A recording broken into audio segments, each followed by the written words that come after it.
Jusqu'à 9 heures. Good Morning Business, Stéphane Soumier.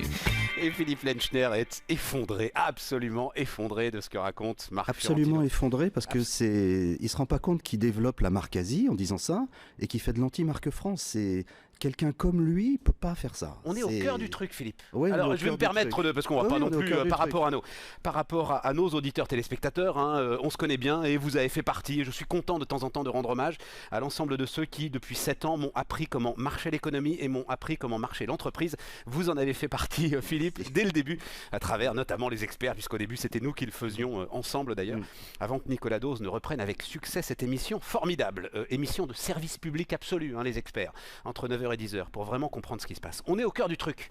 Parce que si la marque France, c'est un mensonge, Philippe, à ce moment-là, vous n'avez aucune chance.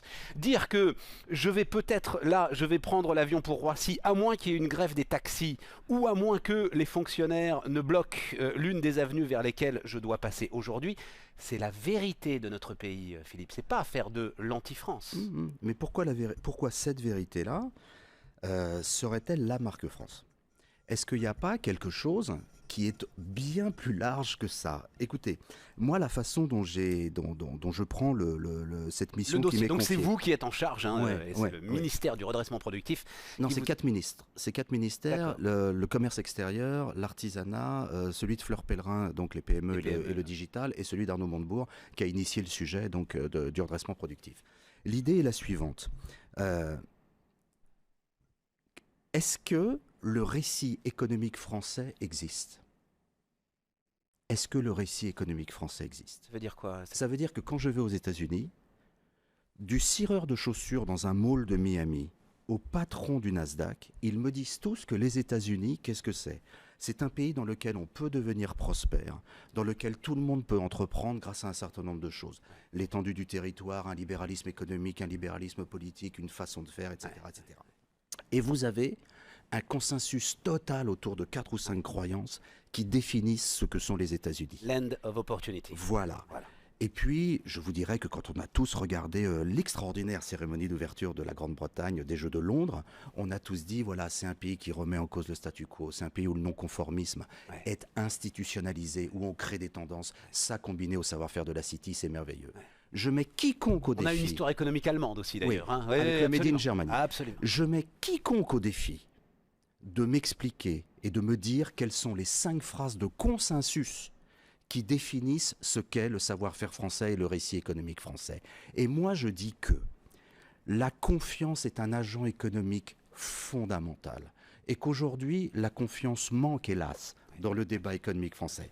Alors moi, ce que je voudrais, c'est que quand un immigré turc arrive en France et ouvre une échoppe de retouche, parce que 8 sur 10 font cela, eh bien il faudrait qu'il se dise qu'un ourlet qu'il fait en France n'est pas l'ourlet qu'il ferait en Espagne, en Italie. Pourquoi? Parce qu'en France, il mettrait ses pas, ses mains et son aiguille dans les mains des dentelières, dans les pas des petites mains, et qu'il inscrive son récit dans un récit collectif. De la même façon, à l'autre bout de l'échelle, quelqu'un qui serait dans le digital, je voudrais qu'il se dise que quand il bosse en France, il actualise Saclay, le ADS, Roland Moreno, mais pas de façon nostalgique, dans une projection. Parce que là, c'est un peu de la nostalgie. Oui, mais du coup, dans une projection. Mais pour faire ça, faut qu'on ait un consensus. Faut que l'on définisse ce récit économique français et qu'ensuite on se dise voilà un programme pour le mettre en œuvre. Et donc ça va être le rôle de cette mission. Voilà. Mais non, mais immense respect pour la publicité, Philippe Lenchner, mais c'est un rôle politique profond. Ce que vous me décrivez là, c'est absolument passionnant. Ce que vous décrivez là, c'est juste un homme politique qui est en mesure de le faire. Mais sauf que moi, je suis obligé de voir une chose, c'est que aucun n'a réussi à le faire. Et pour la petite histoire, et par pitié qu'on ne me taxe pas de pro-gouvernemental... vous l'êtes, oui. Mais dans ce que je vais dire...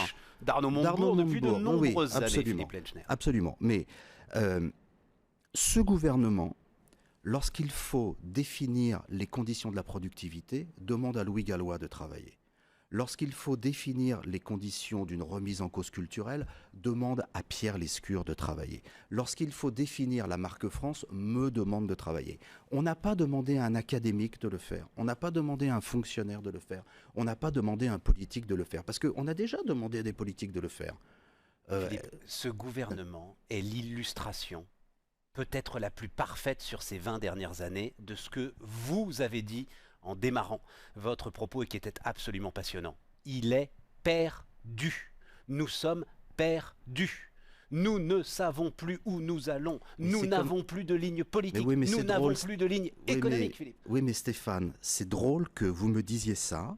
Et je pourrais renvoyer le compliment à Marc Fiorentino et Edwige Chevrillon qui hier soir se sont gossés de cette initiative. La marque France, absolument. Oui, c'est drôle que vous me disiez ça au moment où je me propose, avec des gens remarquables dans cette commission, avec l'appui de 4 ministres qui sont à fond derrière. Ouais, et puis des hommes et des femmes d'entreprise, voilà, ça, absolument, aucun problème. À notre petite échelle, on va essayer de donner une clé fondamentale de repérage de façon à ce que tous les gens qui créent et qui travaillent dans ce pays puissent être source de valeur ajoutée, puissent élever ce qu'ils font, en se disant qu'ils mettent leur pas dans quelque chose qui les dépasse et qu'ils font partie d'un destin collectif. C'est donc, je crois, oui, mais c'est pas vous qui allez définir le cap quand même, Philippe. Enfin, non, il y a deux choses. Le cap économique, mon Dieu, j'ai même pas à mettre le petit doigt là-dedans. D'abord, au nom de quoi et pourquoi le ferais-je ? Par contre, je suis dans mon rôle en essayant d'écrire le récit et le roman économique français. En gros, on a un récit politique, France, patrie des droits de l'homme. Globalement, là, je crois qu'on a sans doute un consensus national et même une image vis-à-vis de là. Vous touchez du doigt le pépin. Exactement. Vous touchez du doigt le pépin. Le pépin, c'est que ce fameux roman de l'American Dream que j'ai esquissé tout à l'heure, il a été fondateur des États-Unis. Ouais. Nous, ce qui a été fondateur des États-Unis, c'est quelque chose de la France plutôt. Pardon, de la France, excusez-moi. C'est 1789 et c'est politique, sociologique, ontologique. Ouais. Politique, c'est la liberté et le fait de s'affranchir de la royauté. Économique, c'est ce qu'on appellerait les classes moyennes aujourd'hui, mais la bourgeoisie qui prend le pouvoir. Et ontologique, c'est la naissance du citoyen. Il n'y a rien d'économique là-dedans, bien que 1789 naît d'une révolte économique, etc. Tout ce qu'on veut. Oui, tout à fait d'accord. Voilà.